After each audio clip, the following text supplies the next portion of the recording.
In November 2023, the overall inflation rate rose to 28.20%, surpassing the October 2023 rate of 27.33%. This indicates a month-on-month increase of 0.87%.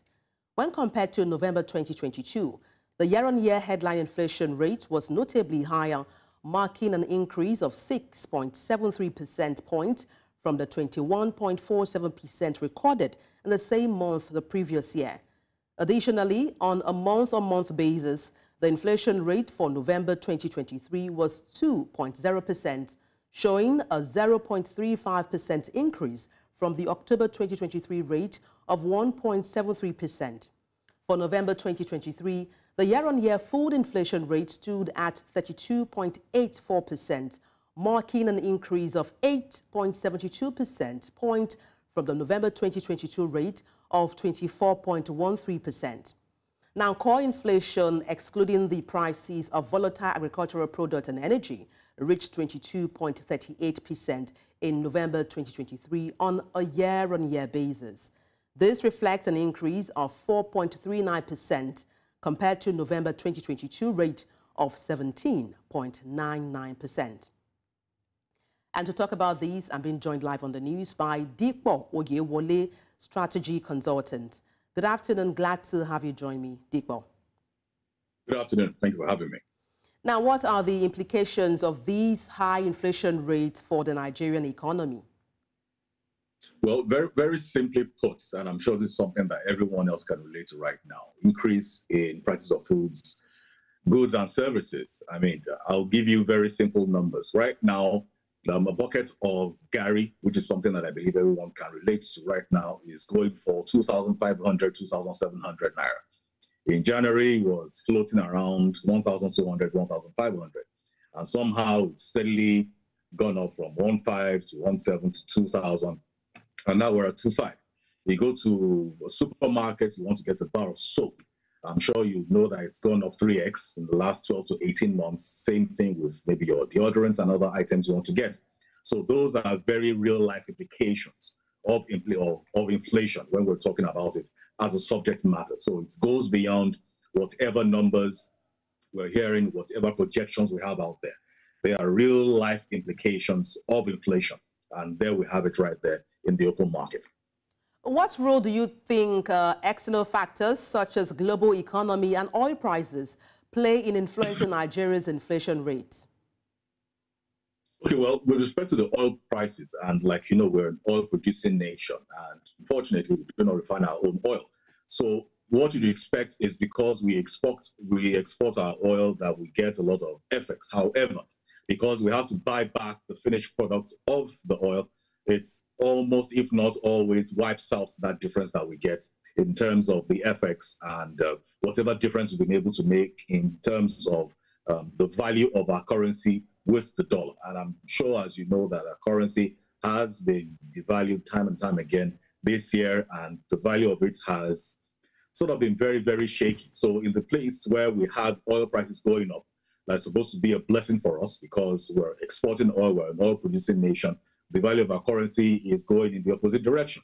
So that is the implication that we'd always face, where the price of global exports and oil right now, where it is in the high, isn't so much of a blessing for us because our currency isn't looking in the same upward direction. So it will inversely affect us, unfortunately. How do you think the average Nigerian can then cope with the rising cost of living and inflation? That's an interesting question because the reality still comes down to we have to see how we can adjust to the current realities on ground. But that being said, it must cascade to everyone. And it isn't just about the average Nigerian. The government and politicians must also be seen to cut costs when we're saying that people must cut costs to reflect the current economic realities that we have on ground. Otherwise, the conversation then seems disingenuous. So we must also see how we drive governments and people in authority to see how they drive down the cost of governance because it is so expensive, we really cannot afford it. And you see that where we can cut costs in terms of the cost of governance, and then we're able to spread it to other parts of the economy, you will see that we have a bit of a buffer with how people are getting to feel the effects of rising cost of inflation, devaluation of our currency, and other economic woes that we're facing right now. Dipo, to what extent does inflation affect distribution of income and wealth in Nigeria? And also, what are the potential consequences?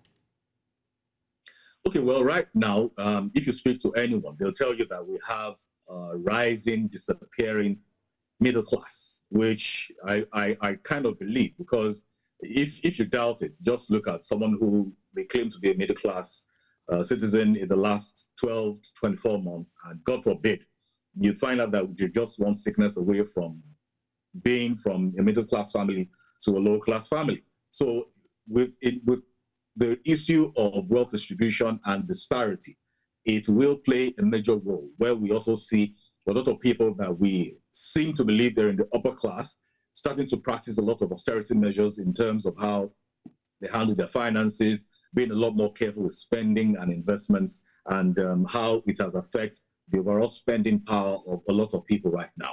So yes, it is affecting everyone across classes. Yes, you will see that a lot of people are still getting a lot of things done, a lot of spending is still going on in the economy, but you'll find out that a lot of these folks are folks that have a lot of investments abroad, and the returns of it, when they convert it into Naira, then it becomes something large that they tend to have as serious disposable income.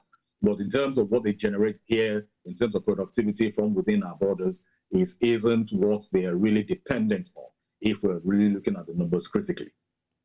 How do you think inflation affects trade and international competitiveness, for instance?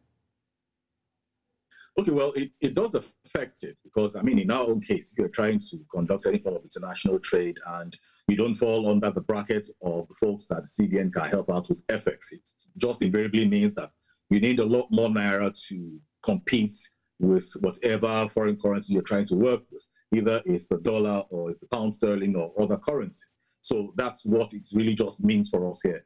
It puts it in simple terms, that we just need a lot more Naira. I mean, last year, what you'd need to get up to $100,000 was half of what you'd need now. Now everything has gone up 2x, and depending on the currency, you're looking at 3x. So that's what it just means for us, especially as business people. We're trying to see how we can conduct our businesses with folks outside these shores, either in the US, in America, or every other continent around the world. So that for us is one of the key effects of what we have today as inflation in our country, Nigeria, as we have it today.